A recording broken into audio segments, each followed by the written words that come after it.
Hello and welcome to the Mandarin Insights Show. This show is where your Chinese gets real world ready. Today I'll talk about a truly versatile but sometimes tricky character, Yao.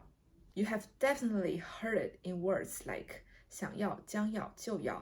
If you have ever felt a little lost trying to figure out which Yao to use, you are in the right place. Today I'll talk about its 8 essential functions used in words like 将要,就要,想要,非要,需要,不要,要不, and 要么要么. So grab your notebooks and let's get started. First up, let's talk about 要 when it means to be going to or about to happen.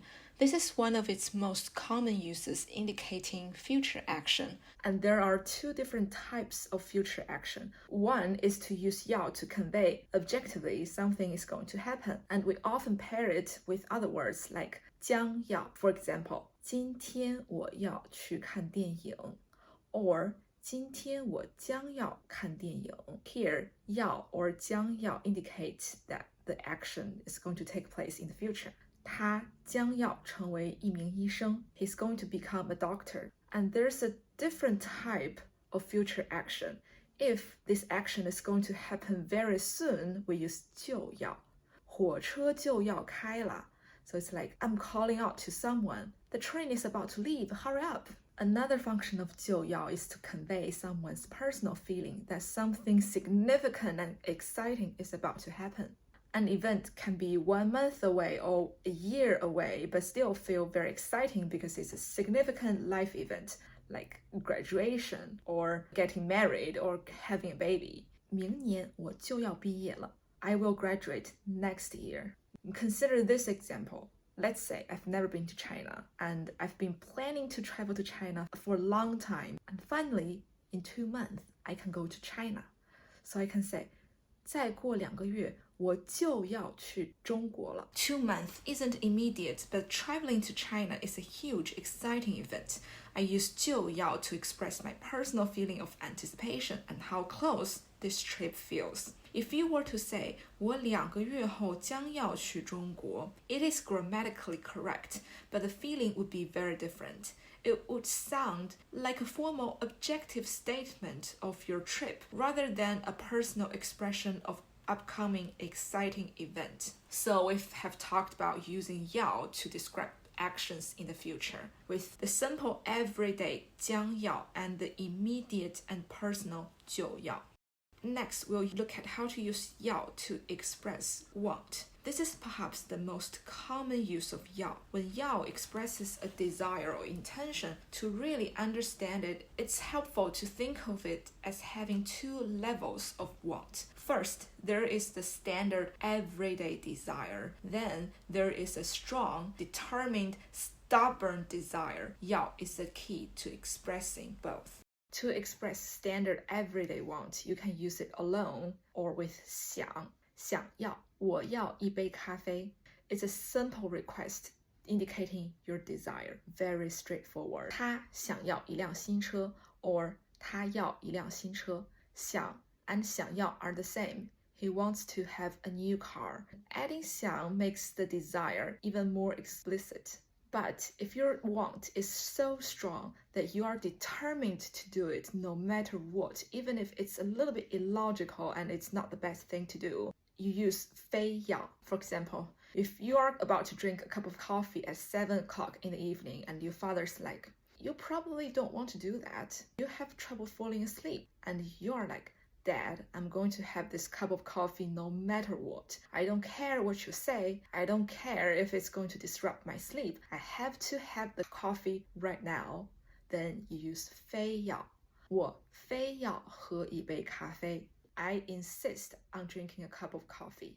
I absolutely have to drink a cup of coffee. It conveys a strong intention, a strong desire. 非要 implies that the action is not the most logical thing to do.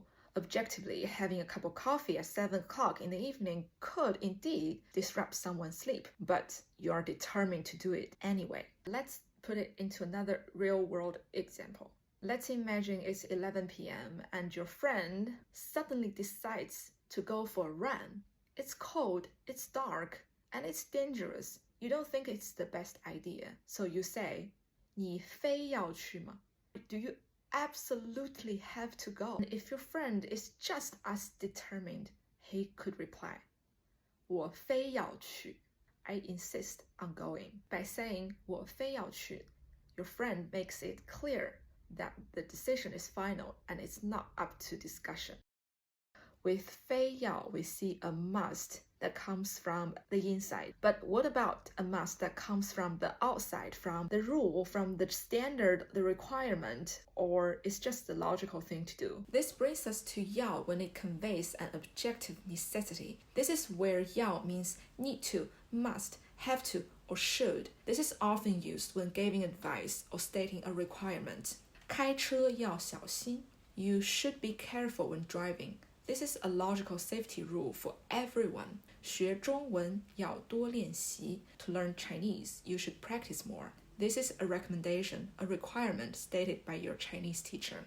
Alright, quick pause. I've packed a ton of information into this lesson, and I really wanted to stick with you. So I've put everything, all the rules and key examples into a concise, printable PDF guide. It's the perfect tool to review everything we've discussed today. It's completely free, and you can download it using the first link in the description. Okay, let's get back to it. The next usage is turning 要 into a negative command. This one is super useful. When you add 不 before 要, it transforms into a negative imperative meaning don't.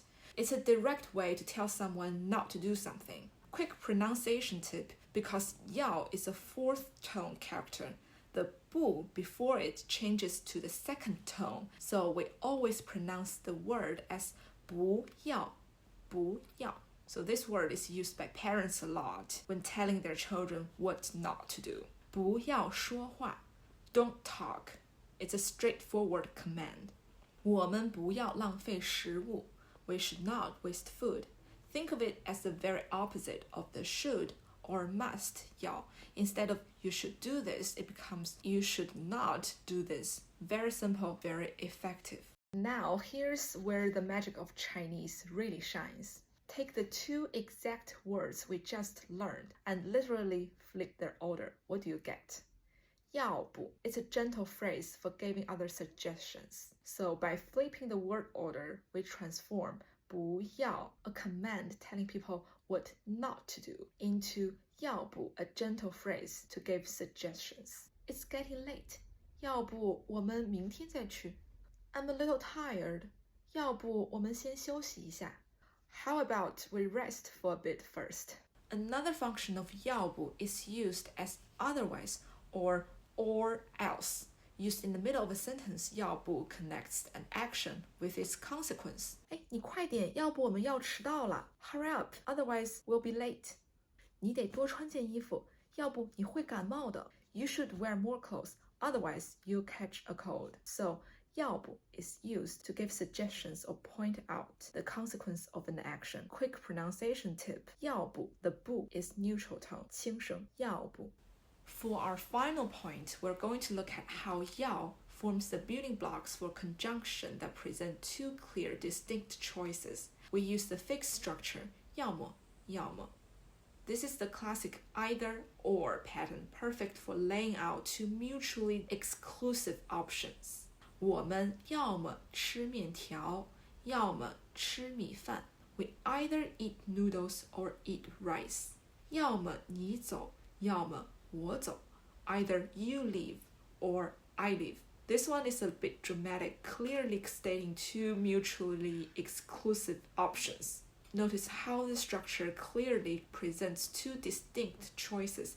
Okay, that's the 8 functions of 要. Who knew one little character could do so much? So you may ask, how do I know which 要 is being used in the moment? The secret is a quick process of elimination that becomes second nature with practice. First, check if 要 is a part of a larger fixed structure. If you see 不要, it's a command, don't. If it's 非要, it's an insistence. And if it's 要么 pattern, it's a choice. If it's none of these, you look at the broader context of the conversation. Ask yourself what the speaker's intention is. Are they talking about future plan? It's probably be going to 将要 or 就要. Are they stating a general truth or giving advice? It's probably must 需要. Is it a simple desire? It's probably 想要. The context gives you everything you need to understand which 要 is used. Which meaning of 要 do you find most challenging? Let me know in the comments. Thank you for watching, and I'll see you on Mandarin Insights next time.